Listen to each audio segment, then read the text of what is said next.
Jelang pemilihan kepala daerah, Badan Pengawas Pemilu Kabupaten Tasikmalaya menertibkan alat peraga kampanye pasangan calon bupati. Selain terpasang di lokasi terlarang, sejumlah alat peraga sosialisasi belum dilengkapi nomor urut hingga membingungkan masyarakat.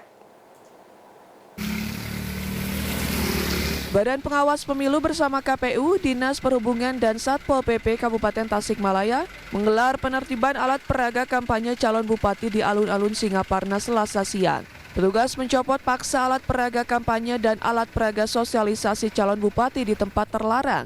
Selain poster dan spanduk, baliho berukuran besar berisi foto calon bupati juga diturunkan paksa. Selain di tempat terlarang, ratusan alat peraga sosialisasi turut dicopot karena belum dilengkapi nomor urut calon dan dikhawatirkan membingungkan masyarakat.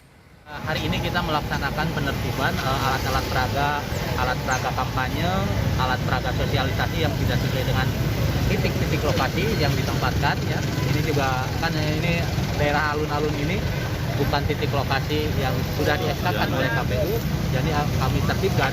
Di samping itu alat peraga sosialisasi kan alat itu yang belum ada nomornya gitu kan, jadi jangan sampai membingungkan masyarakat lah. Sementara itu, KPUD Kabupaten Tasikmalaya memastikan jumlah alat peraga kampanye yang diberikan terbatas. Setiap pasangan calon menerima alat peraga kampanye dari KPUD, yaitu 2 baliho tingkat kabupaten, 5 umbul-umbul setiap kecamatan, dan 1 spanduk di setiap desa. Pasangan calon bupati bisa membuat alat peraga kampanye hingga 2 kali lebih banyak dari pemberian KPUD. Titik lokasinya itu 10 titik per desa. Untuk pemasangan APK. Jadi basisnya desa kita itu. Jadi sesuai jumlah desa yang ada di kecamatan itu. Oke. Dan APK itu dibagikan oleh KPU ya Pak tentunya kan? APK itu ada 2, ada yang difasilitasi oleh KPU dan ada yang dibuat oleh pasangan calon. Itu terbatas tidak jumlahnya Pak? Kalau di KPU itu terbatas sesuai dengan kemampuan anggaran KPU. Seperti untuk baliho cuma 2 kabupaten, kalau spanduk itu 10 dan per calon. Iya, per pasangan calon.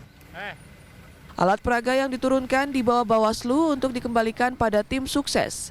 Pilkada Kabupaten Tasikmalaya diikuti 4 pasangan calon. Deden Radian, Tasikmalaya.